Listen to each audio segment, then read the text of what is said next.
Bonjour, je suis Herman Capo et bienvenue sur Leadership Minute. Aujourd'hui, nous parlons de la marque du leadership au 21e siècle.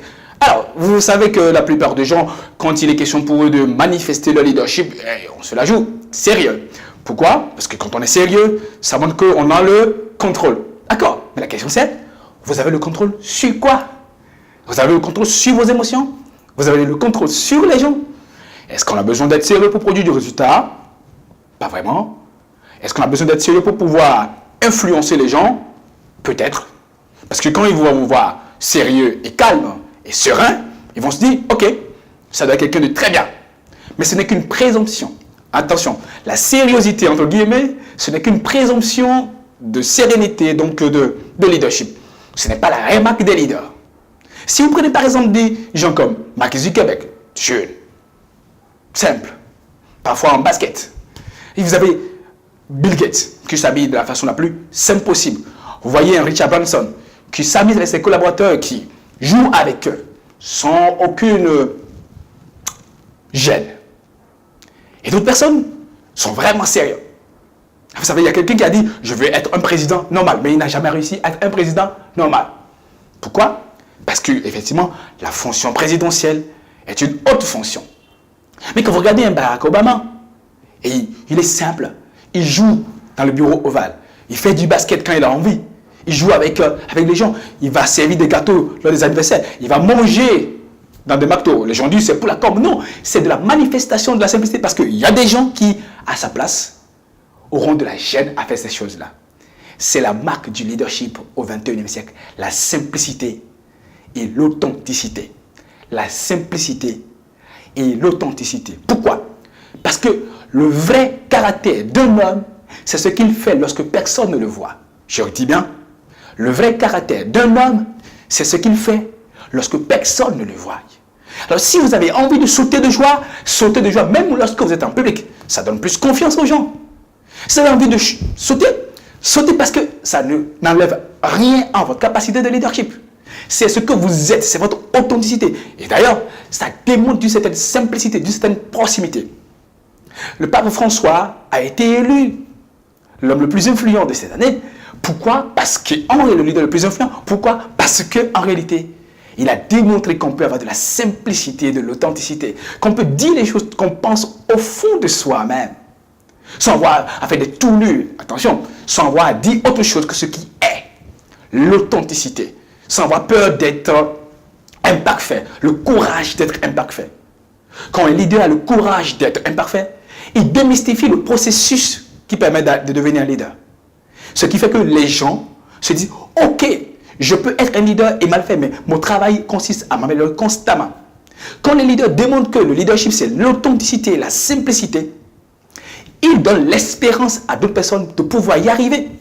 Mais quand on complique la chose comme si, voilà, je suis leader maintenant parce que j'ai du mérite, parce que j'ai de la puissance, parce que j'ai du pouvoir et des privilèges, on crée un mythe inutile autour du pouvoir, inutile autour du leadership. Or, ce qui manifeste votre leadership, ce qui démontre votre leadership, ce sont les résultats que vous produisez, et non, excusez-moi, et non le niveau de sérieux que vous avez. Alors, si, en étant sérieux, vous produisez du résultat, tant mieux. Mais, quelles sont les conditions optimales pour produire du résultat? C'est l'authenticité, la simplicité, la joie de vivre, mais surtout la liberté d'agir et de bouger. S'il est question que lorsque le directeur général prend l'ascenseur, personne d'autre ne doit prendre l'ascenseur, ok, ça veut dire que on est là pour pouvoir diviniser quelqu'un. On est là pour faire le culte d'une personne. Pourquoi? Attention, en leadership, les gens font ce qui est mesuré. Donc si vous donnez plus de protocoles aux choses qui ne valent pas la peine, c'est-à-dire les mouvements du président de la République, les mouvements du directeur général, que la capacité à faire bouger les choses et à produire du résultat, ah tiens, c'est ce que les gens vont faire. Si vous voulez être encensé, les gens vont être encensés pour que vous puissiez les promouvoir. Mais si c'est le résultat que vous voulez, simplifiez les choses pour les gens. Dites-leur clairement qu'est-ce que vous voulez. Je sais qu'il y a des traditionnalistes qui ne seront pas du tout d'accord avec moi parce que je parle de simplicité, parce que je parle d'authenticité. Il paraît que le chef ne commet pas des erreurs. Ok, mais il se trouve qu'il commet des erreurs quand personne ne le voit. Or, le vrai caractère d'un homme, c'est ce qu'il fait lorsque personne ne le voit. Donc l'authenticité, la capacité à être simple, à se montrer vulnérable, à montrer qu'on peut pécher soi aussi, pour simplifier les choses aux gens, pour montrer aux gens que vous aussi pouvez y arriver malgré vos défauts. On n'est pas leader parce qu'on est parfait. On est leader parce qu'on a le courage d'être imparfait.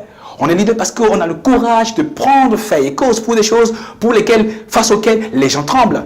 Personne ne veut prendre personne n'a le courage d'y aller. Et vous dites, je vais y aller avec vos vulnérabilités, avec vos peurs intérieures. Parce qu'en réalité, le courage, ce n'est pas l'absence de peur, mais c'est la capacité à avancer malgré la peur. Et tout leader, celui qui veut développer son leadership, doit comprendre que la simplicité, la vulnérabilité font partie de la marque des leaders au 21e siècle.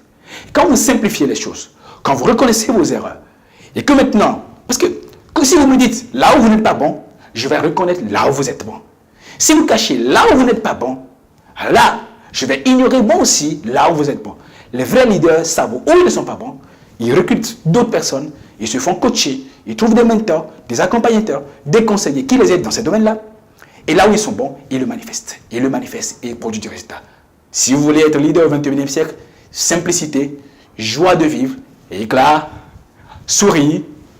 Il faut décontracter, mais surtout, il faut être authentique. Parce que les leaders qui ont caché des choses et qui n'ont pas voulu être authentiques, à la fin de la journée, on le sait toujours. Quand je parle des moments de vérité de leadership, je dis ceci. Ils le savent déjà.